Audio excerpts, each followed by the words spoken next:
For years, Bitcoin has been the currency of choice for virtually all ransom payments because it isn't controlled by a central bank or a government entity.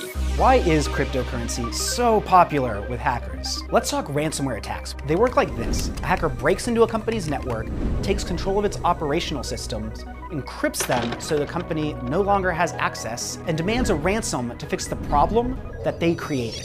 Let's use the recent Colonial Pipeline hack as an example. A group of hackers known as DarkSide shut down the pipeline's IT system, causing huge supply issues. Gas stations along the U.S. East Coast are beginning to run out of fuel as North America's biggest petroleum pipeline races to recover from the cyber attack that has kept it shut since late Friday. The fact is, the U.S. was only days away from a catastrophic halt in transit and production. So what was the price tag of getting the pipeline back up and running? $4 million in Bitcoin. Ransomware is on the rise, and cryptocurrency has an undeniable role in enabling ransomware attacks. And when you look at the rise of ransomware, it absolutely aligns with the rise of anonymous digital currency. Bitcoin is by far the most popular currency with hackers. Anyone and everyone can use it. So Mother Teresa and Voldemort could be plugged into the Bitcoin network at the same time, obviously for different reasons. And banks have to adhere to the laws of the countries they operate in, but crypto doesn't answer to anyone, something hackers use to their advantage. Bitcoin has something called settlement assurances, which means once a transaction is completed, it can never be undone.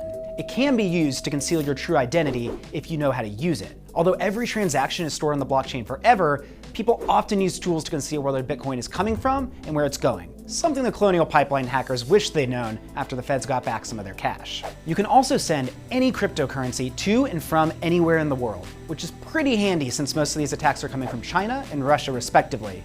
Not to say that the US doesn't also do this sometimes. Importantly, Bitcoin is no longer a niche thing that's worth pennies. It's popular enough by now that most people already know about it, and it's worth tens of thousands of dollars. This popularity is translated to it being easier to access, since it's pretty available through a lot of mainstream services now. And these kinds of attacks aren't going to stop.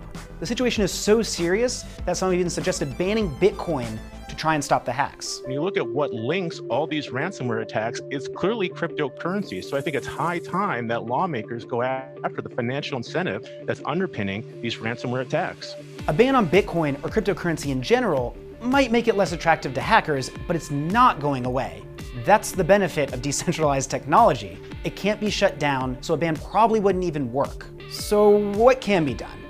Better information sharing, boosting investigative resources, and updating cybersecurity regulations to address the ransomware ecosystem are all tangible steps to mitigating the threat. In any case, the temperature is rising, and the sooner there's a concrete approach to increasing digital hygiene and creating actionable ways to keep crypto from aiding these destructive practices, the better.